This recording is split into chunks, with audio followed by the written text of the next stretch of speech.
Nandito po ako ngayon sa Ampere. Stranded na po yung pasero dahil po yung alon umaabot dito sa kalsada. Abot po sa kalsada yung alon.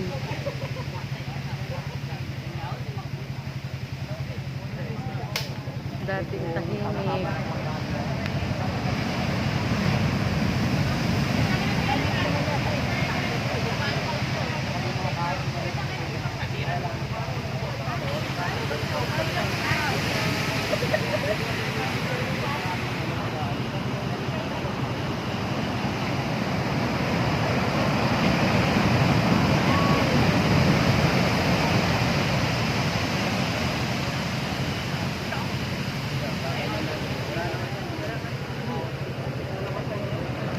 Lakas. Hindi na po madaanan. Delikado na po. Matanggalan po sana yan. Kaya, tanggalan sana. Marami sana nagtatanggal. Magtulungan kaya natin na sama-sama. Sama-sama. Ang hirap naman po.